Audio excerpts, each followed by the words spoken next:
I want to walk you away from a thing called luck. I'm going to give you a new word. For some, perhaps it's a new word, but it's the right word. The word I want to talk to you about from the life of Joseph is a word pronounced Providence. You've heard it, Providence, Rhode Island.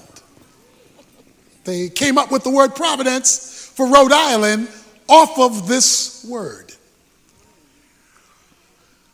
Providence is a subset of another word. So let me give you the first word because providence comes underneath it.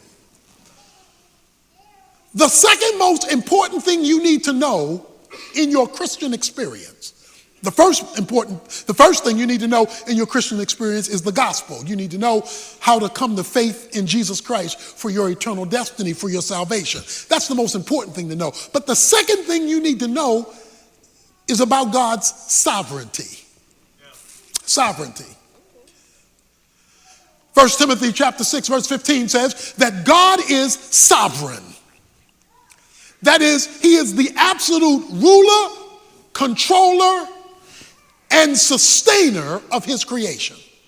That's sovereignty. It's the ultimate ruler, the person who has the last say-so. And here it is, nothing sits outside of God's sovereignty. There are no events over which he does not rule. There are no things. If it is created, he runs it. That's sovereignty, the ultimate ruler over all of his creation. Underneath sovereignty is a word that couples with it, and that's the word providence. Providence is the way God arranges things to achieve his sovereign purposes. Sovereignty is his rulership. Providence is how he hooks things up, integrates things, connects things, detaches things, arranges things in order to wind up at the sovereign goal to which he is moving. So providence is the arrangement that facilitates sovereignty. The Bible is clear that our God is sovereign and that he does all things, Ephesians 1 verse 11, after the counsel of his own will. That his purposes can never be thwarted. The scripture is clear that he is ruler over all. He's sovereign. Now here it is. You cannot simultaneously have sovereignty and luck. The two can never coexist. Because luck is random events that occur that shape things. But if you have a sovereign God who controls everything, you can't have random events that shape anything. So you can't have sovereignty and luck. You can't have both. And the way God works out what you and I might call luck is through providence. That is, arranging things so that they come together or disconnect as he so chooses. So I want you to begin to moonwalk from luck and begin to make your way toward providence. We have watched Joseph's life, and it is filled with ups and downs. He's in a coat one day, he's in a pit the next day. He's got a good job one day, he's accused of rape the next day. He's in prison, he's forgotten, he's remembered. I mean, this guy is going through stuff. It looks like one day he's got good luck. The next day he's got bad luck. But look at how Joseph looked at his life in verse 19 and 20. But Joseph said to them, "Do not be afraid, for I am in God's place. As as for you, you meant to evil against me, but God meant it for good in order to bring about this present result, to preserve many people alive. You know what he just said? God did this on purpose. What looked like an unlucky day and a lucky day was God fulfilling his purpose to bring me to my destiny. If you ever get providence, the subset of sovereignty, and move away from luck, you will begin to view life differently.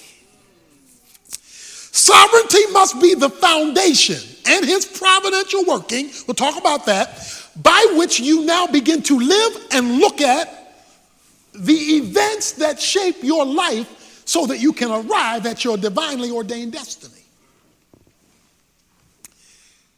But if you start with the foundation that God is sovereign and that he providentially arranges things to accomplish his goal, you have laid a foundation through which to look at the complexities of life that comes your way. What you and I and others may look at as random events are actually orchestrated events in the purpose and plan of God. Let's put it another way. This mysterious thing called providence means God is sitting behind the steering wheel of history. And sometimes he's on the main highway, other times he's driving down back alleys. Sometimes it looks like he's going the wrong way on a one-way street. But he's steering the steering wheel of history to arrive at a destination. Now let's get this straight. Sovereignty and his providence, how he hooks things up, is not merely related to the big things that happen. See, we look at the big things and we say, well, either God was in it or God wasn't in it because it affected me greatly. Sovereignty is so complete and providence is so intricate that God includes the details. That's why Matthew 10 says that God knows every hair that's on your head and when it comes out. And he says he knows every sparrow that falls out of a tree. So when we talk about the sovereign providence of God, we're talking about not only that he controls the big things that get our undivided attention, but the little things we don't think twice about. Now, I know you like to think the devil is in the details, but God says I'm in the details. Because sovereignty covers everything, and providence is how he hooks the everything up in order to arrive at his specific purpose. Because God is sovereign, he is never caught by surprise, and he never says, oops, that one got away from me. He doesn't do that. Because if he's controlling the big and the little, that means he's not surprised by anything. What shocks you was long known by him. So here is the word. The word is providence. God arranging things. So let me help you right now about providence. The Bible says in Romans chapter 11, verse 33, God says that his ways are unsearchable. You can't Google his providence. You cannot sit at your computer and Google God's ways and get the intricate details of how he does what he does, because it is past finding out. So don't be surprised when God doesn't make sense. He's not supposed to. Because his ways are not our ways, and his thoughts are not our thoughts, and they're not even close. As high as the heavens are above the earth, Isaiah 55 says, so is the gap between God's thinking and our thinking, God's ways and our ways, and you cannot he is the unfigure-outable God. The only things you can figure out is what he decides to tell you. And Deuteronomy 29:29 says he doesn't tell you everything. Now watch this. He says in verse 20, as for you, you meant evil against me, but God meant it for good. Please stick with that word meant. They did, his brothers, his family, did evil against him. And he says, and you meant it for evil. You messed up my life on purpose. You planned to sell me as a slave. You planned to tell my daddy I was killed by an animal. You planned to ruin my life. Anybody in here where somebody planned to mess you up? I mean, they pre-planned that thing. They thought about that thing. He says, as for you, you meant it for evil. But then he uses the word meant again. But God meant it for good. Providence includes good and bad. God is sovereign. Nothing happens outside of his rule. But within God's sovereignty, he created freedom. Freedom means you get to choose.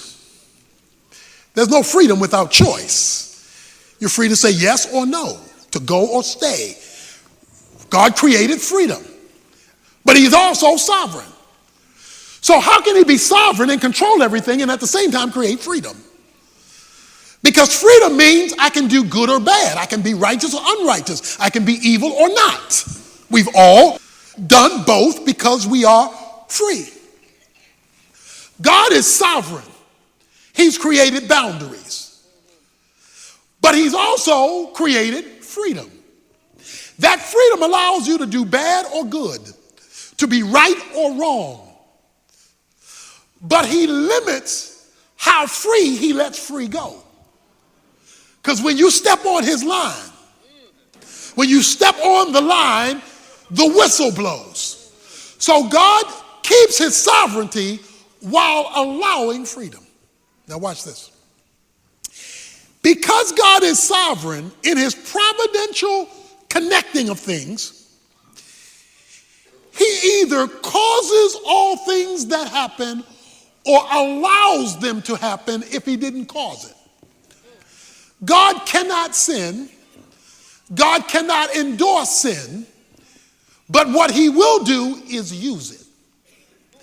He cannot do evil, but he will use evil to accomplish his purposes. Because Joseph says, you meant it for evil, but God meant it. The it that you meant for evil, he meant it for good. Let's put it another way. God used your mess in my life to bring me to this location. It's because you messed over me. I'm fulfilling my destiny. It's because you were trying to do me in. I'm in God's place. See, when you got a sovereign God like that, who can take folk messing over you to bring you to where he wants you, you don't want to hang out with luck. You want to hang out with providence. Because providence is how he arranges it for it to happen. Look, God is so good at his providential work of hooking stuff up and arranging stuff in order to accomplish his sovereign purposes. Luke 22, Jesus told Peter, the devil has asked permission to mess up your life, to sift you like wheat, and permission has been granted.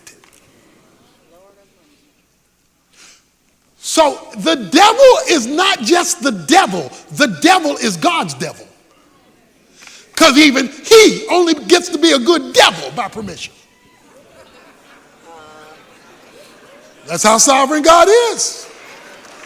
The devil doesn't even get to be good at his job without a divine okay. I know that's messing with you. But we've got to deal with the fact that God is sovereign.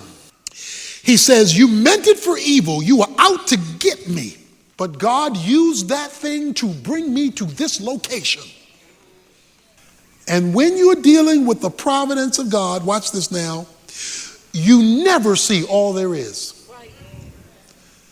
You never see all that's taking place. You never see all the details that God is working out behind the scenes. In fact, what you do see often doesn't connect.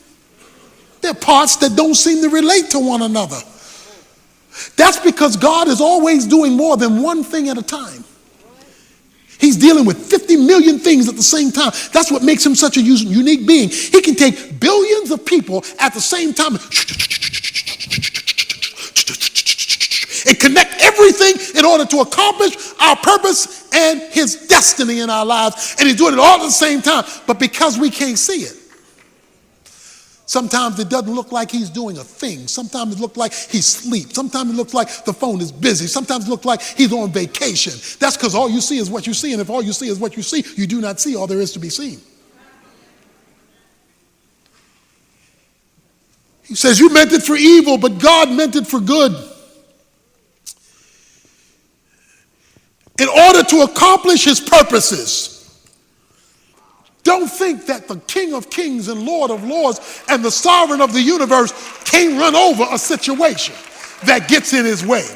And as long as you have a sovereign God who controls providential activity, that means the people, the problems, and the circumstances in your life don't have the last word. Because God can run over anything that gets in his way.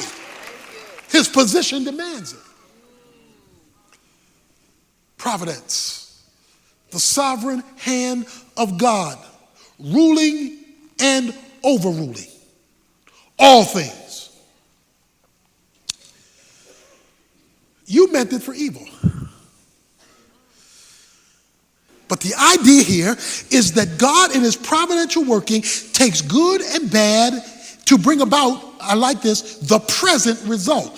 What is his present result? This man has reached his destiny. He's in the place God was taking him all the time. It took him 22 years to get here. When we started, he was 17. This is 22 years later. So it took him 22 years to arrive at this spot. Because we don't arrive at our destiny overnight. Very few people arrive there. It depends on what God's purposes are and whether we're cooperating or contradicting those purposes. Whether we're walking with him or walking against him, which can affect the delay or the development of our destiny. Our goal through this series is for everybody to end your life having reached your destiny. Even if it meant evil had to be used to get you there. Now, I know some of you are thinking, well, what if you're the one that did the evil?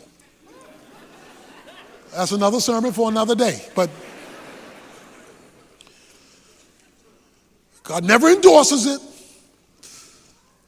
but he does use it. Here's the goal of God's providence. You know the scripture well. Romans 8:28. All things work together for good to them who love God and who are called according to his purposes. All things work together for good to those who love God and are called according to his purposes. God's goal in our destiny is always his glory and our good. God is the master weaver. And things are rarely as they appear. You have to know that. There's a statement in this story. I love this statement. Jacob, Joseph's father, he says this.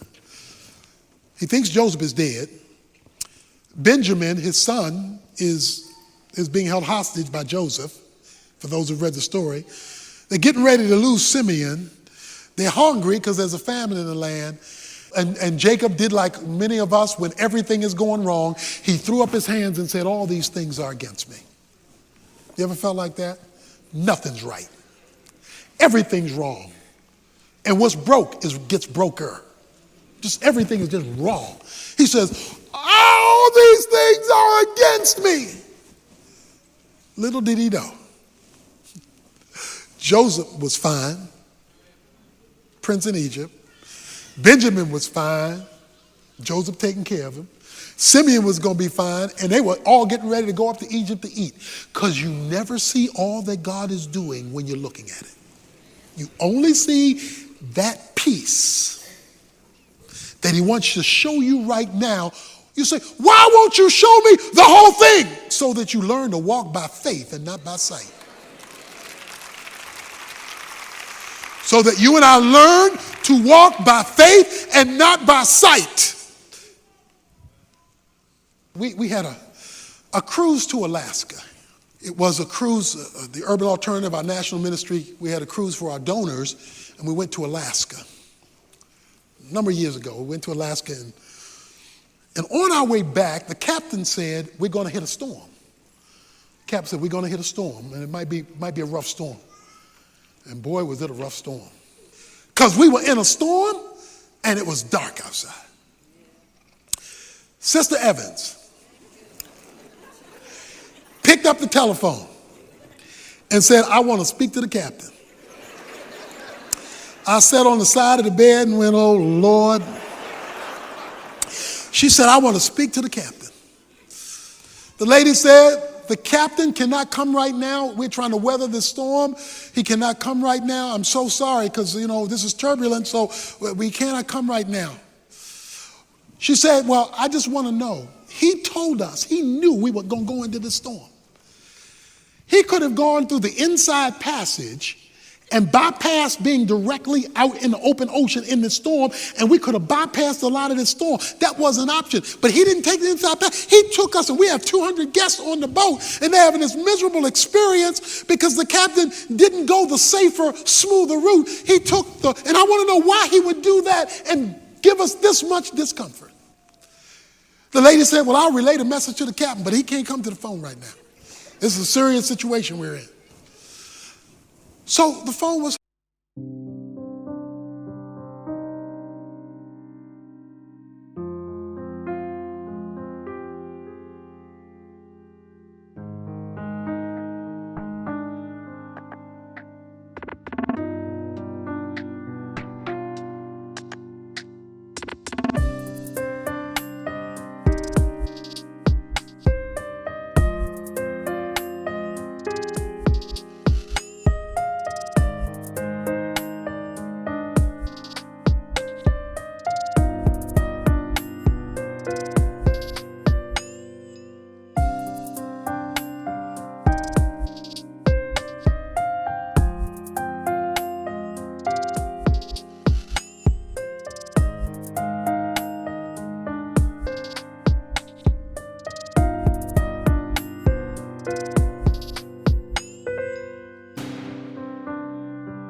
Hung up. I took a deep breath. A few minutes later, the phone rang. And it was the assistant to the captain. And the assistant to the captain told Sister Evans, Sister Captain said, this is rough, and I know it's bad, but you need to understand one thing. This ship was built with this storm in mind. When we were in dry dock and we were putting this baby together, we knew we would hit a day like this. We knew we would hit a day.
There would be, all the world would collapse and there would be a storm like this, and all of that was taken into consideration before we ever launched.